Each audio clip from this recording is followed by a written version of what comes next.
அகிலம் டிவி நேயர்களுக்கு வணக்கம். இன்றைய பிரதான செய்திகள். முதலில் தலைப்புச் செய்திகள். இலங்கை போக்குவரத்து சபை அறிமுகப்படுத்திய புதிய பொறிமுறை. கிழக்கில் தொடரும் சிஐடியின் சுற்றி வளைப்பு. நள்ளிரவில் மீட்கப்பட்ட ஆயுதங்கள். உணவகத்துக்குள் அத்துமீறி அட்டூழியம். உரிமையாளருக்கும் கொலை மிரட்டல். நாமல் அவசரமாக வெளிநாடு சென்றது ஏன்? வெளியான புதிய தகவல். கொழும்பின் புறநகர் பகுதியில் மோதல். இளைஞன் கொடூரமாக படுகொலை. திருகோணமலையில் ஆக்கிரமிக்கப்பட்ட நிலங்களை மக்களுக்கு வழங்க நடவடிக்கை. எரிபொருள் பற்றாக்குறை. விடுக்கப்பட்டுள்ள எச்சரிக்கை. அதிவேக ரயில் தடம் புரண்டதில் 30 பேர் படுகாயம். மெத்தையில் இருந்து தவறி வீழ்ந்து குழந்தை உயிரிழப்பு. தொடர்பட விரிவான செய்திகள். பொது போக்குவரத்து தொடர்பான பயணிகளின் கருத்துக்கள், பரிந்துரைகள் மற்றும் முறைப்பாடுகளை சேகரிக்க இலங்கை போக்குவரத்து சபை ஒரு புதிய பொறிமுறையை அறிமுகப்படுத்தியுள்ளது. பாதுகாப்பான மற்றும் திறமையான பொது போக்குவரத்து சேவைகளை உறுதி செய்வதை நோக்கமாக கொண்ட திட்டத்தின் ஒரு பகுதியாக இந்த முயற்சி இருப்பதாக போக்குவரத்து சபையின் தலைமை நிர்வாக அதிகாரி மகேஷ் குலதிலக்க தெரிவித்துள்ளார்.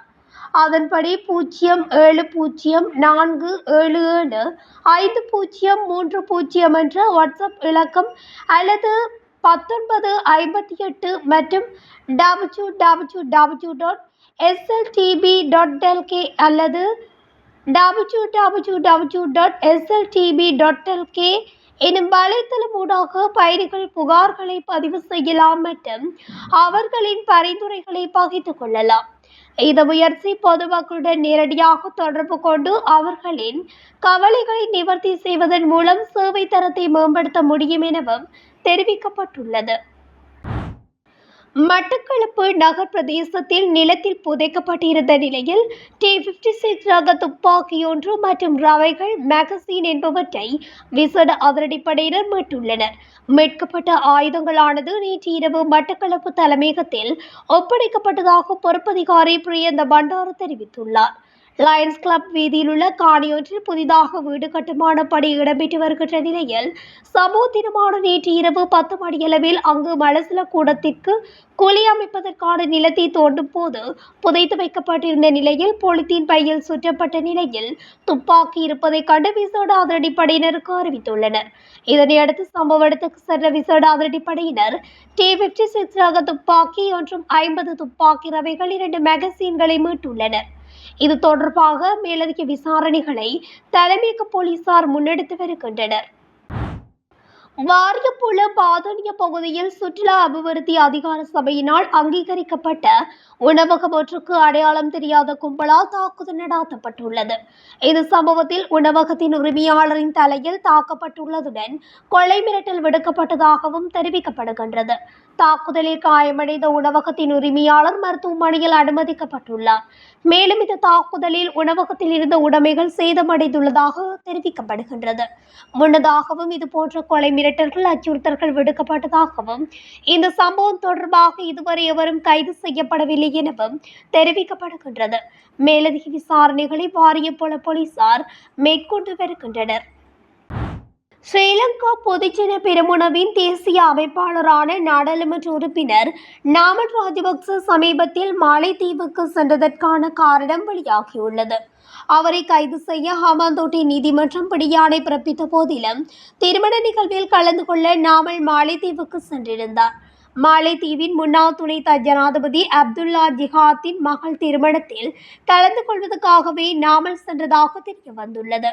நாடாளுமன்ற உறுப்பினர் நாமல் ராஜபக்ச ஜனாதிபதி அடரகுமார திசாநாயக்கவுடன் அதே விமானத்தில் மாலைத்தீவுக்கு சென்றுள்ளார். அவர்கள் ஒரே வணிக வகுப்பில் அமர்ந்திருந்ததாக தெரிய வந்துள்ளது. விமான பயணம் சுமார் 1 மணி நேரம் நீடித்தது. இதன்போது ஜனாதிபதியும் நாமலும் குறுகிய நட்பு உரையாடலில் ஈடுபட்டதாக தெரிவிக்கப்படுகிறது. மறுநாள் நாடாளுமன்ற உறுப்பினர் நாமல் ராஜபக்ச காலை 11 மணியளவில் கட்டுநாயக்க விமான நிலையத்தில் இருந்து இலங்கைக்கு திரும்பினார். விமான நிலையத்தில் அவர் கைது செய்யப்படுவார் என எதிர்பார்க்கப்பட்ட போது அது நடக்கவில்லை. நாட்டிற்கு திரும்பிய நாமல் விமான நிலையத்தில் இருந்து நேராக ஹம்பாந்தோட்டை நீதவான் நீதிமன்றத்துக்கு சென்று மனுவை தாக்கல் செய்து பிணை பெற்றிருந்தமை குறிப்பிடத்தக்கது. கொழும்பின் புறநகர் பகுதியான கல்கிச பகுதியில் இரண்டு குழுக்களுக்கு இடையிலான மோதலில் ஒருவர் கொல்லப்பட்டுள்ளார். அரளிய வீட்டு தொகுதி பகுதியில் நேற்று மாலை இரண்டு இளைஞர்கள் மீது கூர்மையான ஆயுதங்களால் தாக்குதல் நடத்தப்பட்டுள்ளது. இந்த தாக்குதலில் படுகாயமடைந்த இரண்டு இளைஞர்களும் லுனாவ வைத்தியசாலையில் அனுமதிக்கப்பட்ட நிலையில் அவர்களில் ஒருவர் உயிரிழந்துள்ளார். அங்குலான பிரதேசத்தைச் சேர்ந்த 28 வயதுடையவர் என போலீசார் தெரிவித்துள்ளனர். இரு தரப்பினருக்கு இடையிலான தகராறு காரணமாக இந்த கொலை இடம்பெற்றுள்ளது. உயிரிழந்த இளைஞரின் சடலம் லுனாவ வைத்தியசாலையின் பிரேத அறையில் வைக்கப்பட்டுள்ளது. காயமடைந்த மற்ற நபரின்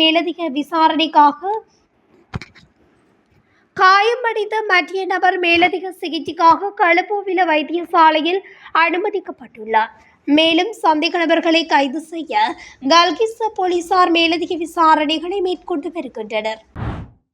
ஒழுங்கமைக்கப்பட்ட மற்றும் நில அபகரிப்பு முகவர்களின் தடைகளுக்கு மத்தியில் இலங்கை துறைமுக அதிகார சபை திருகோணமலை துறைமுகத்தை அபிவிருத்தி செய்யும் நடவடிக்கைகளை ஆரம்பித்துள்ளதாக கூறப்படுகிறது. இதன்போது அடையாளம் காணப்பட்ட 790 ஹெக்டேர் நிலங்களை மக்களுக்கு வழங்குவதற்கான நடவடிக்கை முன்னெடுக்கப்பட்டு வருவதாகவும் கூறப்படுகிறது. 1979ஆம் ஆண்டு இலங்கை துறைமுக அதிகார சபை நிறுவப்பட்ட போது துறைமுக ஆணையாளரின் கட்டுப்பாட்டில் இருந்த அனைத்து நிலங்களும் சட்ட ரீதியாக இலங்கை துறைமுக அதிகார சபைக்கு மாற்றப்பட்டுள்ளன.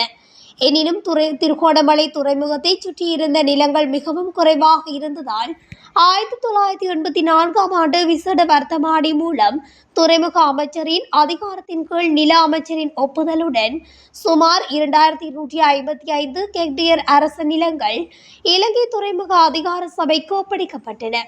தற்போது திருகோணமலை துறைமுகத்தை தொழில்துறை துறைமுகமாக அபிவிருத்தி செய்ய வேண்டிய அவசியம் உருவாகியுள்ளது. இதற்காக இலங்கை துறைமுக அதிகார சபைக்கு சொந்தமான நிலங்களை உகந்த முறையில் பயன்படுத்துவதற்கு நில பயன்பாட்டு முதன்மை திட்டம் அறிமுகப்படுத்தப்பட்டுள்ளது. இத்திட்டம் திருகோணமலை மாவட்ட அபிவிருத்தி திட்டம், சபானா யூராங் அபிவிருத்தி திட்டம் மற்றும் தேசிய துறைமுக அபிவிருத்தி திட்டத்துடன் இணைந்து உருவாக்கப்பட்டுள்ளது.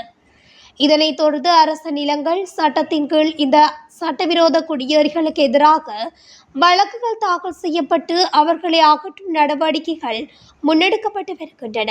சட்டவிரோதமாக நிலங்களை ஆக்கிரமித்தவர்கள் உயர் நீதிமன்றம், மேன்முறையீட்டு நீதிமன்றம் மற்றும் மாவட்ட நீதிமன்றங்களில் வழக்குகளை தாக்கல் செய்திருந்தனர். இதற்கிடையில் அபிவிருத்தி நடவடிக்கைகளுக்காக ஒதுக்கப்பட்ட நிலங்களில் ஒரு பகுதி சில முதலீட்டாளர்களுக்கு ஒப்பந்தம் மூலம் வழங்கப்பட்டுள்ளன. இந்த முதலீட்டாளர்கள் தற்போது திட்டப்பணிகளை ஆரம்பித்துள்ள போதிலும் ஒழுங்கமைக்கப்பட்ட குழுக்களால் பல்வேறு தொந்தரவுகளும் தடைகளும் ஏற்படுத்தப்பட்டு வருகின்றன. மேலும் திருகோணமலை பிரதேச செயலகத்துடன் இணைந்து சுமார் 790 ஹெக்டேர் நிலங்கள் அடையாளம் காணப்பட்டு இவற்றை சட்ட ரீதியாகவும் முறையாகவும் மக்களுக்கு வழங்குவதற்கு ஆரம்ப நடவடிக்கைகள் மேற்கொள்ளப்பட்டு வருகின்றன. ரஷ்யாவில் உள்ள எண்ணெயில் இருந்து சுத்திகரிக்கப்பட்டு பெறப்படும் டீசலுக்கு தடை விதிப்பது தொடர்பில் ஐரோப்பா பரிசீலித்து வருவதாக தகவல்கள் தெரிவிக்கின்றன. இதன் காரணமாக உலகளாவிய ரீதியில் டீசல் பற்றாக்குறை ஏற்படும் நிலையில் அது இலங்கைக்கு பாதிப்பு ஏற்படுத்தும் என எச்சரிக்கப்பட்டுள்ளது. இந்த நிலையில் சர்வதேச சந்தையில் மசகு எண்ணெயின் விலை இன்றைய தினம் சற்று வீழ்ச்சியேற்றியுள்ளது. அதேபோல உலக சந்தையில் VDI ரக மசகு எண்ணெய் பீப்பாய் ஒன்றின் விலை 67.33 அமெரிக்க டாலராக வீழ்ச்சியை பதிவு செய்துள்ளது. மேலும் பிரெண்ட் ரக மசகு எண்ணெய் பீப்பாய் ஒன்றின் விலை 69.67 அமெரிக்க டாலராக வீழ்ச்சி அடைந்துள்ளது. அதேபோல உலக சந்தையில் இயற்கை எரிவாயின் விலை இன்றைய தினம் 3.8 அமெரிக்க டாலராக வீழ்ச்சி அடைந்து பதிவு செய்துள்ளது. இவ்வாறான எரிபொருள் பற்றாக்குறை இலங்கைக்கு பாதிப்பு ஏற்படுத்தும் என மக்களுக்கு எச்சரிக்கை விடுக்கப்பட்டுள்ளது. பாகிஸ்தானில் இருந்து ராவல்பிண்டிக்கு புறப்பட்ட அதிவேக ரயில் ஒன்று தண்டவாளத்தில் இருந்து தடம் புரண்டதில் 30 பேர் படுகாயமடைந்துள்ளனர். நேற்று இரவு குறித்த ரயிலானது பாகிஸ்தானின் லாகூரில் இருந்து ராவல்பிண்டிக்கு புறப்பட்டுள்ளது. 100க்கும் மேற்பட்ட பயணிகள் இந்த ரயிலில் பயணித்துள்ளனர். சரியாக சேகாபுரா ரயில் நிலையத்துக்கு அருகில் சென்று கொண்டிருந்த போது குறித்த ரயிலின் 10 பெட்டிகள் தண்டவாளத்தில் இருந்து தடம் புரண்டுள்ளன. இவ்விபத்தில் சுமார் 30 பயணிகள் காயமடைந்துள்ளனர். தகவல் அறிந்த அதிகாரிகள் குறித்த இடத்துக்கு விரைந்து வந்து காயமடைந்தவர்களை மீட்டு மருத்துவமனையில் அனுமதித்தனர். இதனால் இந்த சம்பவம் நிகழ்ந்தது என்று அதிகாரிகள் தற்போது விசாரணை நடத்தி வருகின்றனர். மெத்தையில் இருந்து தவறி வீழ்ந்து குழந்தையொன்று உயிரிழந்துள்ளது. சென்னையில் அமைந்துள்ள தனியார் குழந்தைகள் காப்பகத்தில் உள்ள 6 மாத ஆண் குழந்தையொன்று இவ்வாறு தவறி வீழ்ந்து உயிரிழந்துள்ளது.